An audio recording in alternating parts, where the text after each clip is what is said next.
প্ৰথমতে মই আমাৰ প্ৰধানমন্ত্ৰী ডাঙৰীয়াক মই ধন্যবাদ জ্ঞাপন কৰিছোঁ, যিহেতু আমাৰ মহিলাসকলৰ বিল সংৰক্ষণৰ কাৰণে 33% যিটো সংৰক্ষণ তাৰ কাৰণে এখেতে বিল পাছ কৰাৰ কাৰণে আমাৰ সংসদত আমাৰ হৈছিল। কিন্তু আমাৰ যি বিৰোধী কংগ্ৰেছ দল এই মহিলাসকলক এই বিল পাছ কৰাৰ কাৰণে নাকচ কৰিলে।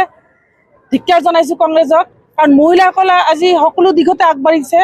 আজি যিকোনো কামতে হওক, আজি ৰাইজৰ কাম হওক, সমাজৰ কাম হওক, যিকোনো কামতে আজি মহিলাসকল আগবাঢ়ি আহিছে। আৰু মহিলাসকল বুজিও পাইছে যে অকল ঘৰত থাকিলেই নহ'ব, আমি ওলাই আহিব লাগিব, ৰাইজৰ লগত আমি সকলোৰে লগত আমি সহযোগ কৰিব লাগিব।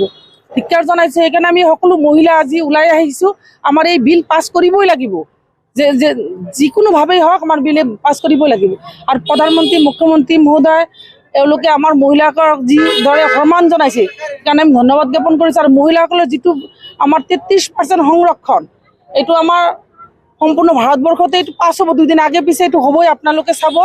আজি যিহেতু আমাক যেনেকৈ হওক, আজি কংগ্ৰেছে যেনেকৈ সিহঁতে দমন কৰাৰ চেষ্টা কৰিছে, কিন্তু এইটো কেতিয়াও দমন হৈ নাথাকিব, এইটো হ'বই দুদিন আগে আৰু পিছে।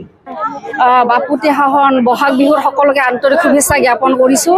আৰু এই বিষয় আজি কেইদিনমান ধৰি এটা বিষয় চৰ্চিত হৈ আছে যে নাৰী বন্ধন অধিনিয়ম আমাৰ প্ৰধানমন্ত্ৰী সন্মানীয় নৰেন্দ্ৰ মোদী ডাঙৰীয়া দেৱৰ নেতৃত্বত 33% মহিলা সংৰক্ষণৰ আমাৰ এটা আমাৰ প্ৰচেষ্টা চলাই আছিলে মোদী ডাঙৰীয়াই।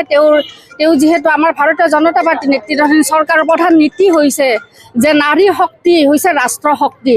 আৰু তেওঁ এই উদ্দেশ্যে আমাৰ ভাৰতীয় জনতা পাৰ্টী নেতৃত্বাধীন চৰকাৰৰ এটা লক্ষ্য হৈছে আমাৰ নাৰীসকলক জাগ্ৰত কৰাৰ তেওঁলোকৰ প্ৰধান উদ্দেশ্য। আৰু দিনক দিনে যে আমাৰ মহিলাসকলৰ উন্নয়ন শিখৰ দিনক দিনে আমি আগবাঢ়ি যাব পাৰোঁ, তেওঁলোকৰ প্ৰধান উদ্দেশ্য। আৰু এই যে আমাৰ এই আমাৰ নাৰী বন্ধন অধিনিয়মৰ এই যি বাৰ্তা আমাৰ মহিলা সমাজৰ মাজত আমাৰ মাজত এক আনন্দ বাৰ্তা এটা কঢ়িয়াই আনিছিল।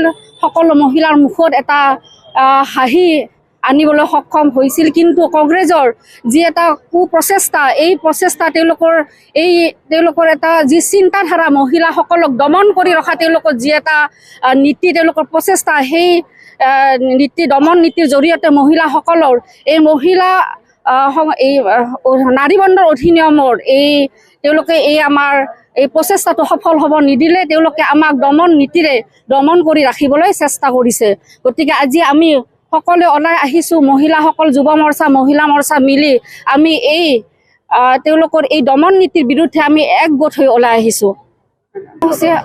আমাৰ ভাৰতীয় জনতা পাৰ্টী নেতৃত্বাধীন চৰকাৰৰ মহিলা মৰ্চাৰ সভাপতি সন্মানীয় নীলিমা দেৱী বাইদেউ আমাৰ 24 তাৰিখে বৰপেটা জিলাত আহিব আৰু এই বিষয়ে সংবাদমেলত এখন প্ৰেছ মিট হ'ব।